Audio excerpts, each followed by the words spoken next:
Welcome to Community Church, Unitarian Universalist. Time to worship, Associate Jim O'Neill, and we're delighted that you are with us, both personally and virtually. For those of you new to our community, we are a progressive, open-minded, and inclusive religious community. We welcome all who are on a spiritual search for truth and meaning. Ours is a faith in action as we do the work of social justice and elevate compassion in our quest to live ethically, recognizing the inherent worth and dignity of every being. Please look to your weekly email for announcements. We do have two announcements this morning. Ron Howard from the Endowment Committee has an announcement.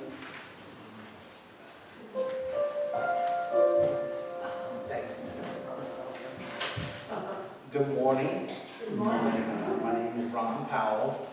I'm with the Endowment Fund Committee, and I'm going to briefly let you know what the committee does.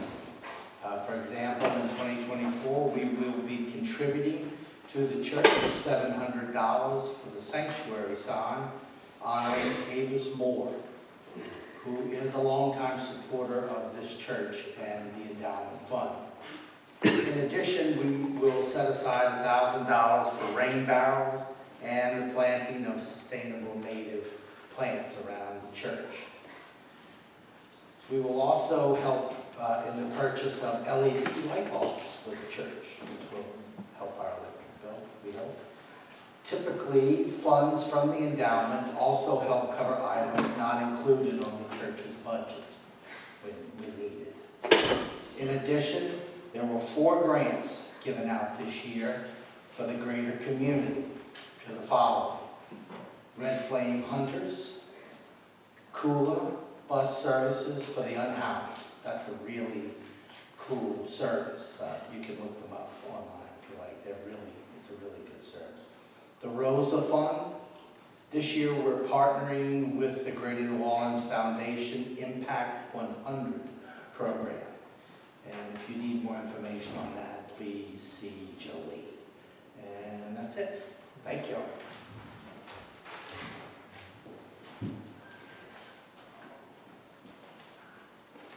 Our second announcement is the mutual support group of Community Church and First Church members and friends will meet this coming Saturday,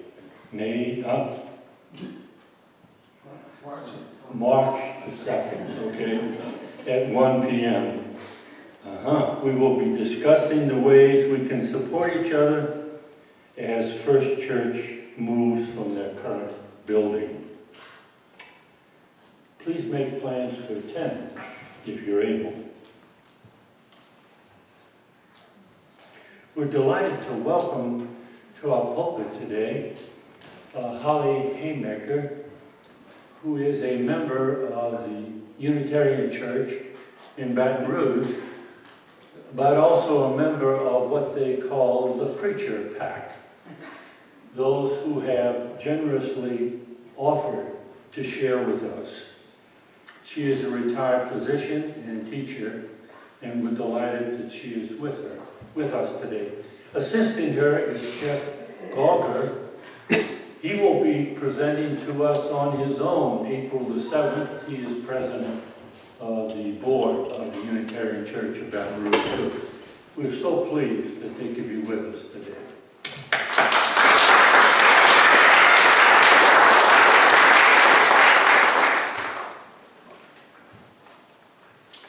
Would you join me in the land acknowledgement, which is on the back of your order of service?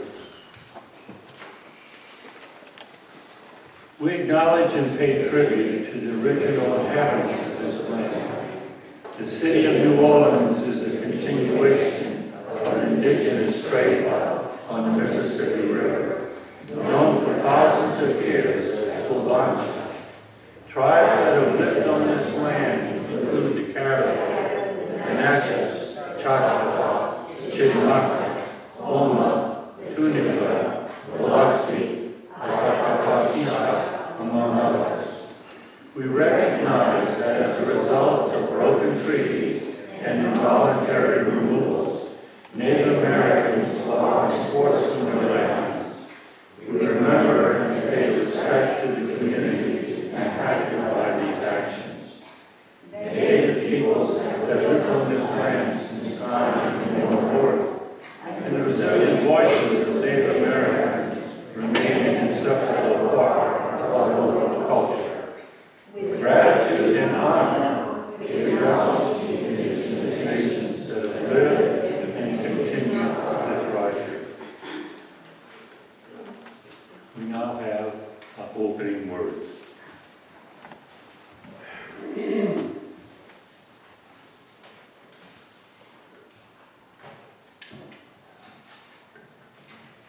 Good morning. Good morning. Wild Geese by Mary Oliver. You do not have to be good. You do not have to walk on your knees for 100 miles through the desert repenting. You have only to let the soft animal of your body love what it loves. Tell me about despair, yours, and I will tell you mine. Meanwhile, the world goes on. Meanwhile, the sun and the clear pebbles of the rain are moving across the landscapes, over the prairies and deep trees, the mountains and the rivers. Meanwhile, the wild geese, high in the clean blue air, are heading home again. Whoever you are, no matter how lonely, the world offers itself to your imagination, calls to you like the wild geese, harsh and exciting, over and over, announcing your place in the family of things.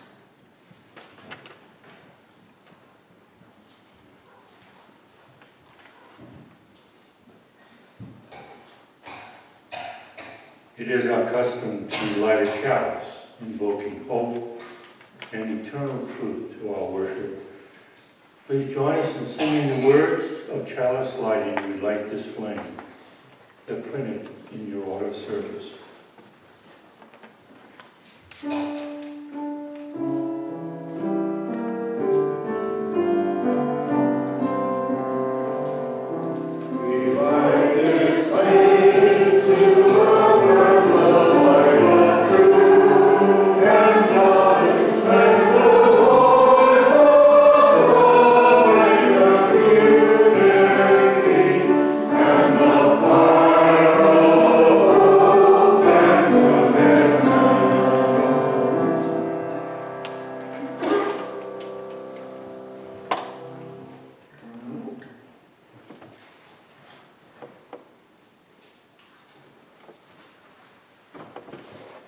My sermon is on Waldo Emerson.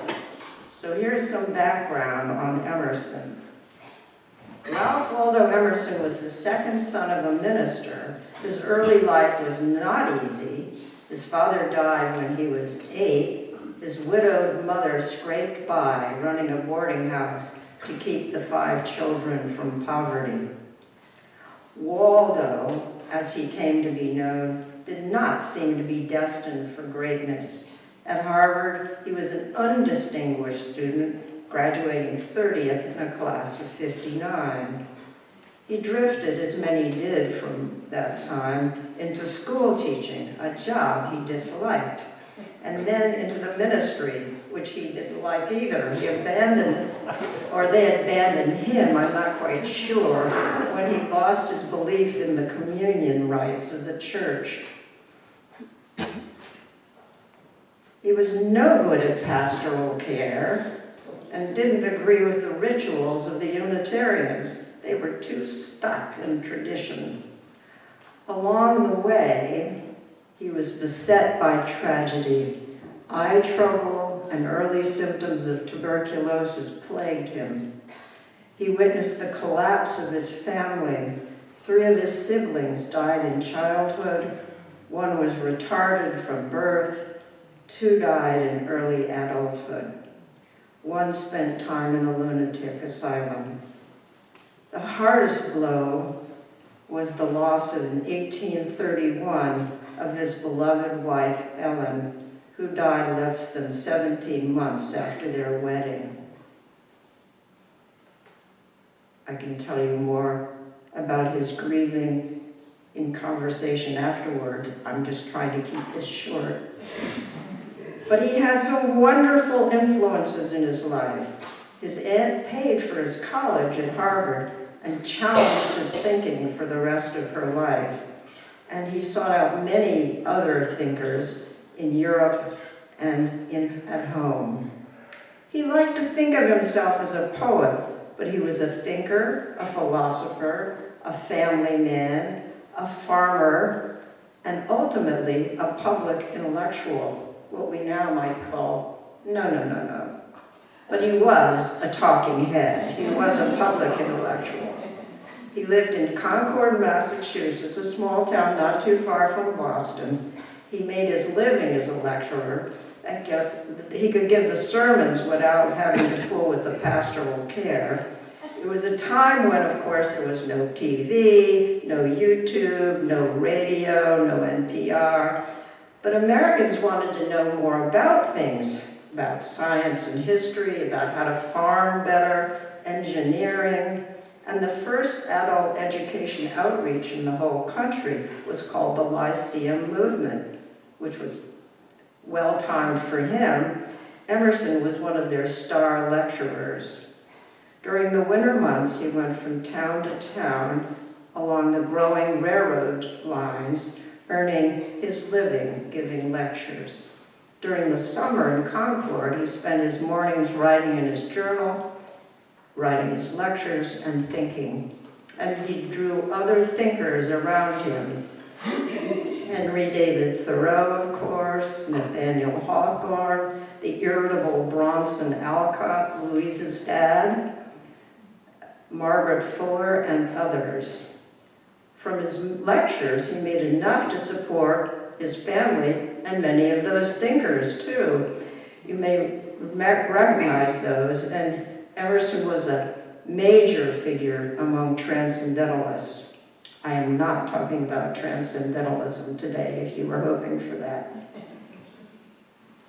I love transcendentalism. His name was really out there. He gave 1,500 lectures during his life. Along with that, he wrote 25 books. He wasn't political early in his life, but he did become famous from his books and lectures. And in 1850, he became enraged by the Fugitive Slave Act, which many of you probably know required that slaves be returned to their owners, even if they were now living in a free state, such as Massachusetts. So he used his well-known, his fame, to speak out on abolition.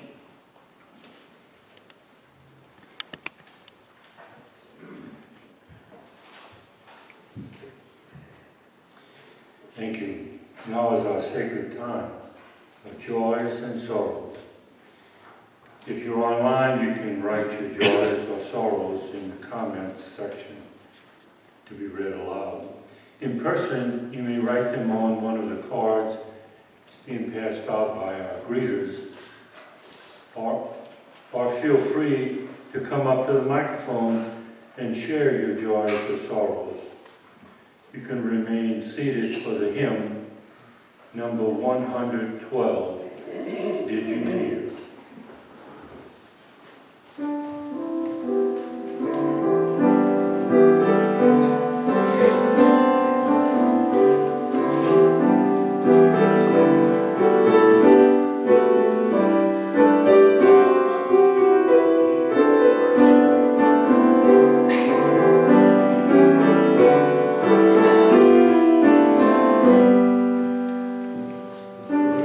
Hear, O my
We have a joy that longtime member Howard Milky is visiting us from Seattle. Welcome, Howard. So good to see you.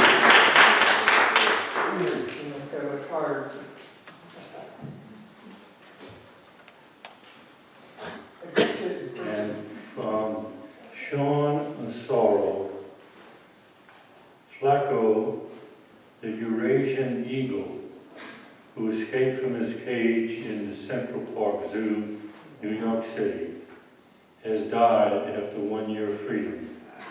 He crashed into a building. And a joy from Sean for the beautiful journalism in the New York Times that chronicled his story.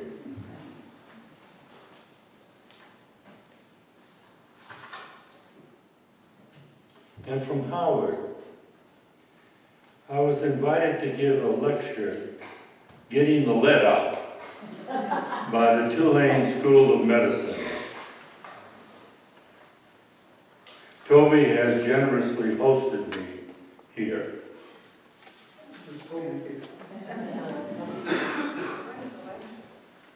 Oh, when's the lecture? Friday last. Oh, we missed it. Jada sends this joyful message. My birthday is Tuesday. I will be 35.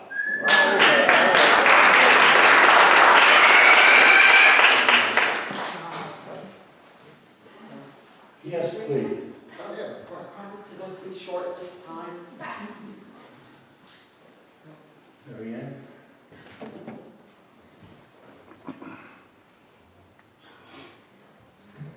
I got a phone call this morning from Liz Trotter, and she asked me to share this with you all. It's a joy. As many of you know, Liz has been suffering from a medical condition that causes her almost intractable pain, and she's had several surgical procedures, and she just had one, and she's not quite there yet, but she's got good hope. But what she wanted me to say is she misses everybody. She feels great connection by watching the online services. It means a whole lot to her. And she would really love to have calls from you all. She's feeling kind of lonely and missing us. So I do have her phone number. I don't have it up here with me, but I'll be glad to share it with you at coffee. Anyway, she says to call, and if she doesn't answer, to please leave a message, and she will get back to you. So I hope soon to see her here.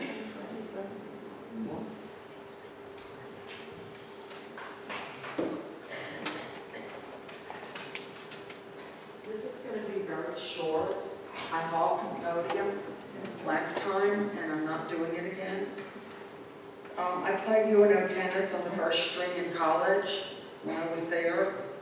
I play about a singles B level. Singles, if you have anyone that would like to meet at City Park, I'm looking for someone to hit with. Elsie.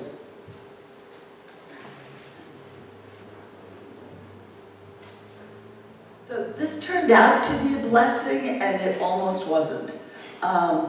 I got a call on Thursday. Actually, there's a bunch of calls that kind of went sideways.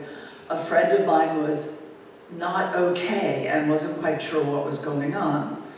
And after 11 hours in the emergency room, when I finally got her to sleep, she is having an episode of what is called global transient amnesia.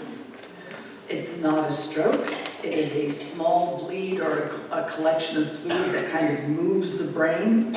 And it involves anterograde amnesia, which is problems in laying down memories as opposed to forgetting the past.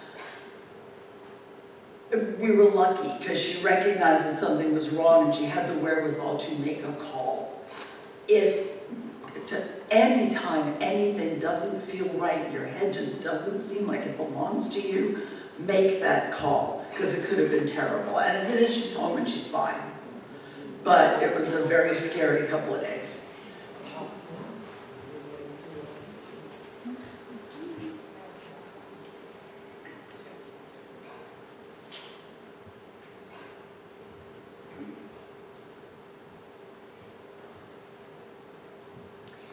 This is hard. I want to light a candle for my cousin Jimmy, who is in hospice. Some of you may have heard of him. He is the leader of the Jimmy Maxwell Orchestra. What? Yes, Jimmy's in hospice, yes.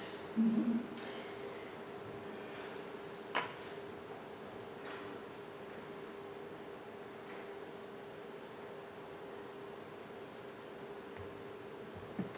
I'd like to light a candle for all the children and schools and museums that have been bombed in the Gaza Strip.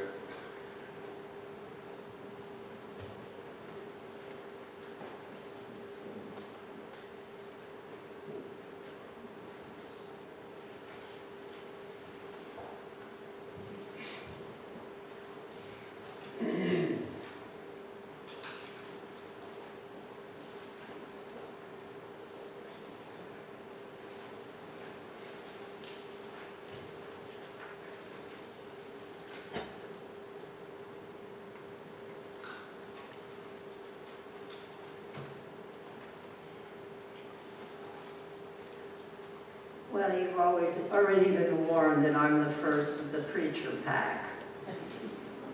Our minister offered a preaching class.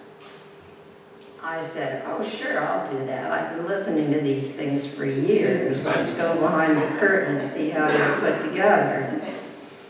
You'll hear Jeff pretty soon too. Then he asked that we each bring a story that had always troubled us. These sermons were to be personal journeys. This is a warning. The group in the class call ourselves the preacher pack. The others in the pack will present to you. I don't know if all of them will. They all chose stories from Christianity, from the Bible. You know there's a lot of material there that's worth disagreeing with. But I went with the Unitarian deity. I have had a long-term and not cordial relationship with Ralph Waldo Emerson. When I was in my senior year of college, we were assigned his essay, Self-Reliance. Have you ever read that essay? It is not easygoing. It seems, however, to be the one chosen often in American literature and history classes. I was there, alone in my room, one dark night, trying to read this essay, when I burst into tears. I cried so much, it scared me. So I took myself off to the student health service and signed up for counseling the next day. Of course, by the time I got to therapy, there were other questions to deal with, and I forgot about Emerson. Sort of. But I never fully answered that question.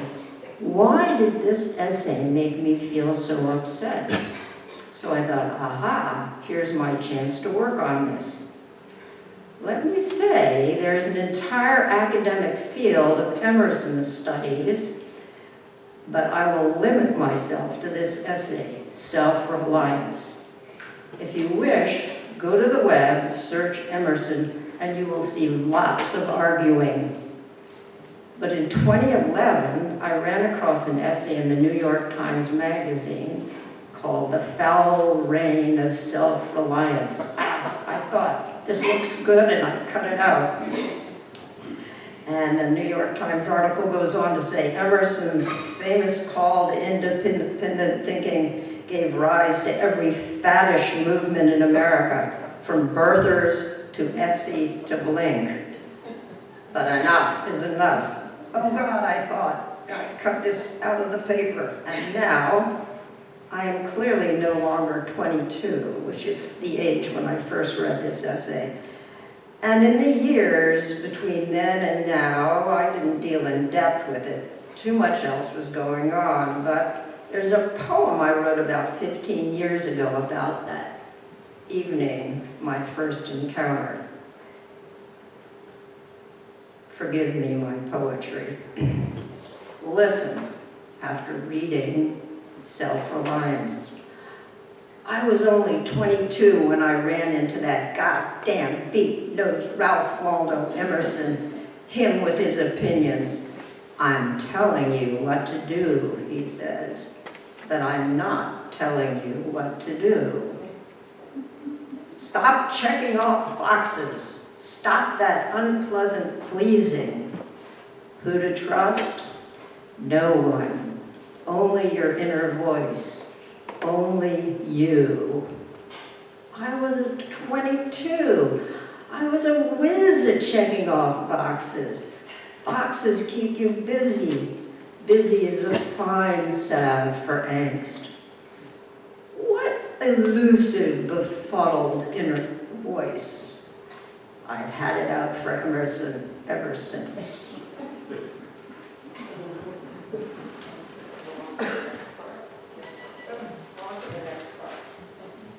I have Jeff, my colleague in crime here.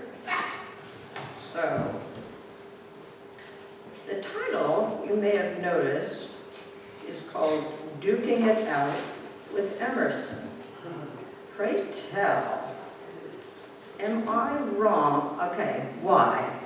Am I wrong to think the traditional Christian teachings, in them we are taught more to obey than to argue?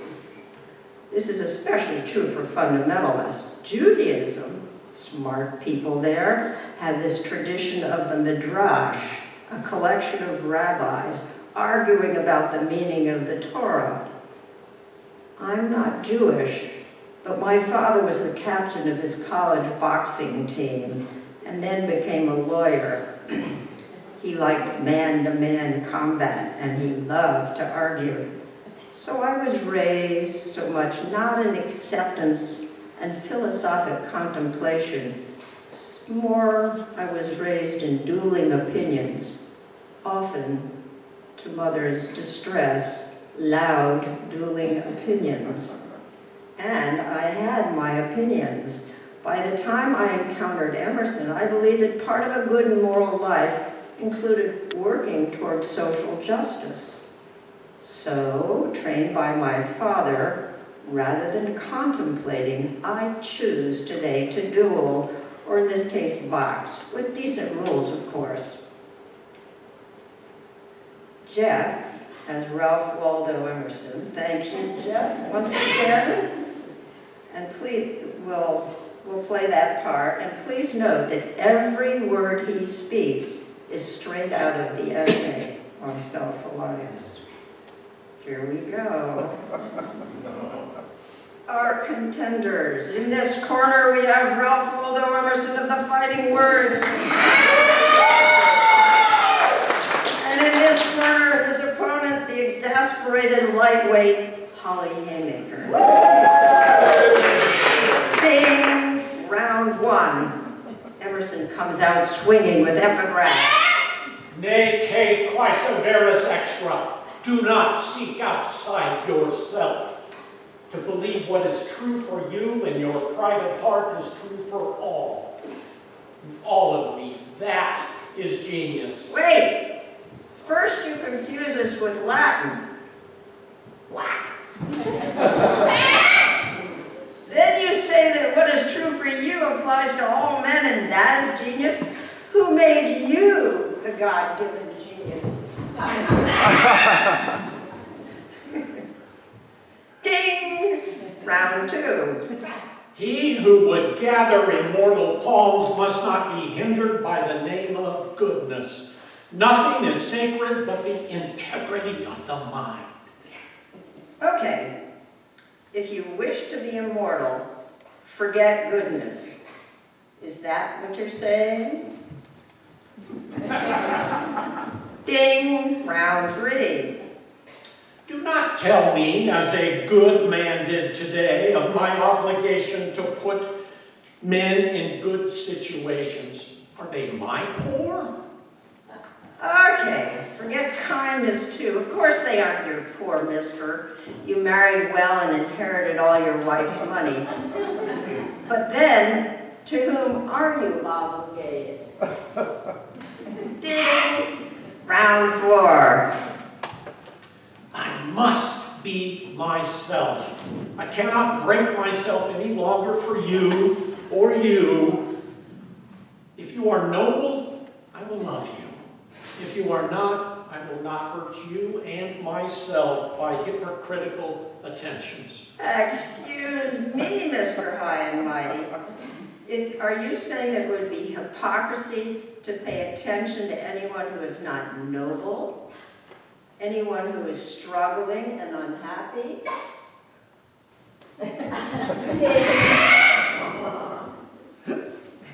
Round 6. Discontent is a want of self-reliance. It is infirmity of will. Oh, so if things are not going well with us, it is all because of ourselves. Well, I just said that was round 6. It was really round 5. Here's round 6. The secret of fortune is joy in your hands. Welcome evermore to gods and men is the self-helping man. For him all doors are flung wide. Our love goes out to embrace him because he does not need it. Aha! We are to love those who don't need anything, those who have the full capacity to help themselves. Ah! Enough of this!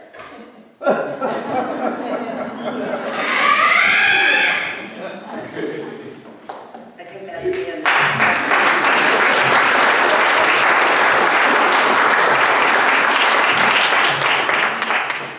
We will give these noble opponents a few moments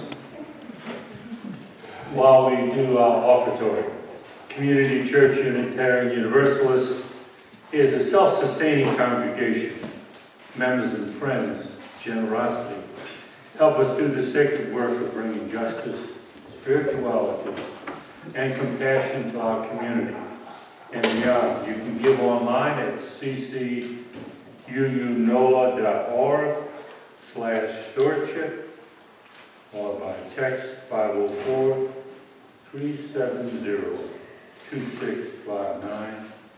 Text GIVE. And you can give in person here this morning. And let's see, it looks like we have an offertory hymn. Number 391, Voice Still and Small. And we have another Joy who just walked in a little while ago.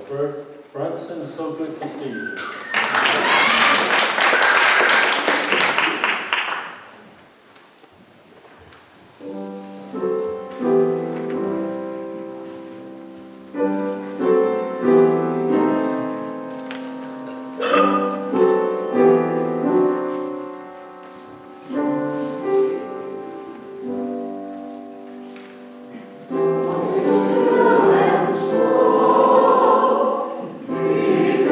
Sorry.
Part 3, it's about confusion and a toxic message.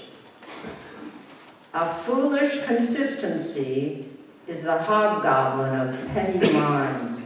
Ah, an Emerson quote I agree with. I do not have an orderly mind, so leapfrogging from one topic to another, this I understand. My delightful mother had a mind like that, and I loved her aphorism. Order, in and of itself, has no great value, but it sure makes life easier.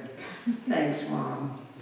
But Emerson, who is very good at leapfrogging, goes on to declare that he will not apologize for changing his mind. Are we surprised that he's not going to apologize? I don't think so. But I do wish he'd been more understandable. I was not alone in that. In an essay that begins, Emerson was a biographer's nightmare, by the Emerson scholar Lloyd Roller says, and I hope this is not too confusing, and I quote, Emerson's indirect presentation of his ideas through metaphors and allusions allowed the audience to focus on his observations without comprehending the ideas they represented. I.e., sounds good, but when you walk out of the lecture hall, what do you remember that he said? Which is also to say he wrote great aphorisms, sound bites, but taken as a whole, it was hard to understand what he was saying. Or, as one woman of the time remarked, she liked to attend his lectures, not so much for what he said, but she just liked being there. Another person described his talks as a bag of buckshot held together by canvas. Emerson read his lectures. He gave 1,500 of them, and often the same lecture in different locations. I read that during one of them, he stopped briefly after a certain sentence, said that he didn't believe that thought anymore, and then just kept on reading. But let's look at this particular essay on self-reliance. I just plain didn't like many of his messages. For one, I wasn't ready for them. Self-reliance, grow up? I liked college. Follow your bliss and it will all work out. Wouldn't that be nice for everyone? But the message I really didn't like was that we are the sole creators of our own destinies. And if we fail, it is our fault. Blame the poor and praise the deserving rich. And in America, the poor have heard this message. Research in American attitudes bears this out. Poorer people tend to experience a negative self-stereotyping effect and consider themselves to have low competence and even be flawed at the root. That self-image on top of all the stresses of dealing with poverty in an ungenerous nation. I also do not like Emerson's recommendation to go it alone, do it yourself. Alas, and indeed, many Americans believe that success is something a person achieves alone, and people who have done generally pretty well are even more likely to believe the following: to judge harshly other people who are in difficult financial situations. They're more inclined to deny the role of inborn advantages or any outside help they received. Or to use a baseball analogy, in truth, most people who succeed financially were born on third base. What is success anyway? Friendships, our sense of community, these are what really help relieve anxiety and actually lower our blood pressure. Bottom line, Emerson's words in this essay endorse that toxic myth, the American dream, that lie that if we work hard and live correctly by the rules, we too can have that house, that job, that happy family.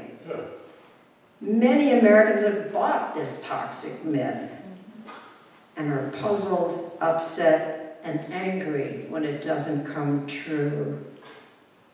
Why did this happen to me? Who shall I blame?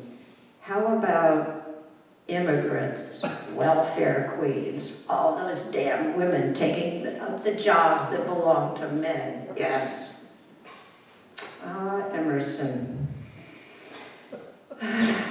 Here we are with a respected lecturer trained first in traditional Unitarian theological thought in the 1820s, and now he is rebelling against that thought. He is trying to figure out his philosophy. At the same time, he's telling us what to think and do. No wonder he was so confusing. He is a respected lecturer in a new country that's trying to figure out what it is.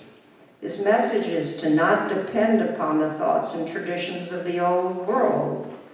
It's the new world. He's a respected lecturer at the time when the presidency of his country changes from old New England and Virginia aristocracy of the founders to the opportunist, populist, and rough frontiersman Andrew Jackson, a Southerner famous for his cruelty to Native Americans. And there I was, for this is my personal journey, between the prescribed life of a college student about to graduate into what will be my new world. And I was unsure of my future path. And I was confused and upset. I'd been presented with the existential dilemma of, okay, what's the meaning of your life? And here I am telling you about it many years later, telling you about it here in this place, this Unitarian church. Unitarian churches foster curiosity, compassion, and community. Here we have our preachers who may think they lead us in thought, but better not tell us what to think. Here we are willing to take in the confused and help them wrestle with their issues, and even let them preach about it.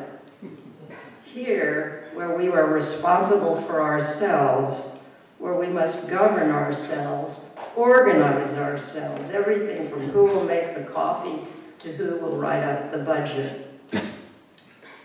If you are a searcher, if your intuition tells you that some things no longer make sense to you, if you no longer are willing to agree with what you are told in the past or in much of the media today, you can come here. You don't have to have the answers.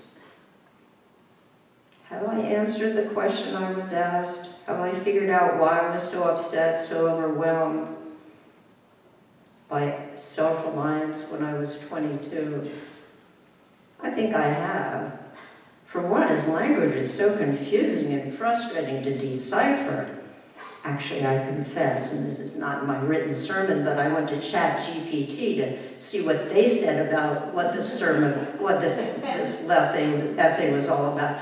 It was so much clearer, but it was what I'd sort of figured out after reading that essay about 10 times. But his language is confusing and frustrating to decipher. I felt stupid, and when I feel stupid, I get depressed. And people often cry when they feel belittled and called stupid. And I didn't agree with someone in authority. And this guy was a big authority, right? I had at that point at least made an attempt.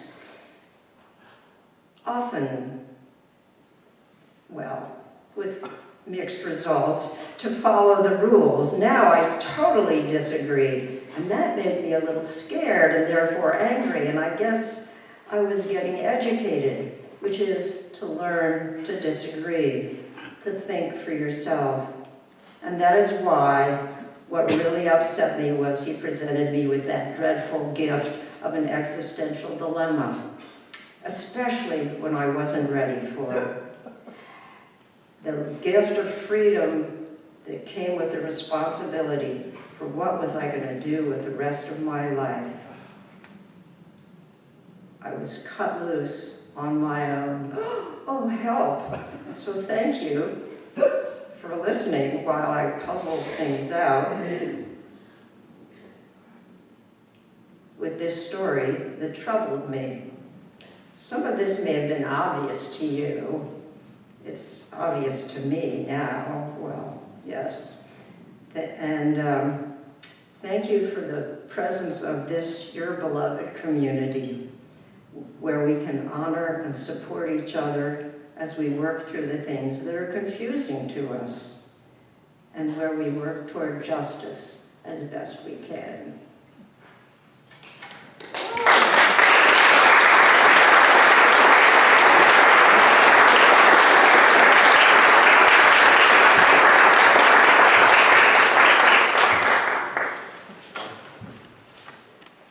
Thank you so much. With gratitude, we now extinguish the chalice, that it might go gently in our hearts. May it light our path as we leave this place. May it guide your way until we are together again.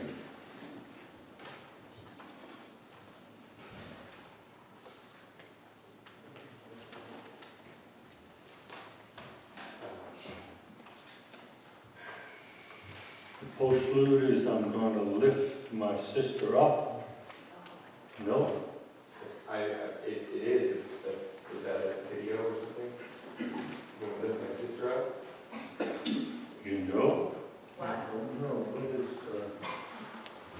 Yeah. Oh, it's probably not in the book, huh? Oh, it's not in that book. Oh, so sorry. Well, in that case, it might be time We can for a... do a closing hymn. Oh, would you? Yeah. Sure, yeah. I just want to say this about I want to lift my sister up, if I may. It goes, I want to lift my sister up. She is not heavy. I want to lift myself or sister up.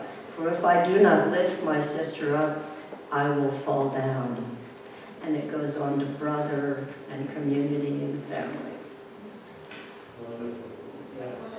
All right. Okay, so this one's a call and response. So just repeat after me. It's pretty straightforward. Ready? When I rise, let me rise, like a bird, joyfully. And when I fall, let me fall, like a leaf, gracefully, without regret, when I stand,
wonderful. Sometimes the spontaneous things really turn out very well. So now we will have the benediction delivered by Holley. This is not by Ralph Waldo Emerson. It's 698 if you ever want to look it up. Take courage, friends. The way is often hard, the path is never clear, and the stakes are very high. Take courage, for deep down there's another truth. You are not alone. Thank you. Please join us in the fellowship hall for coffee and conversation.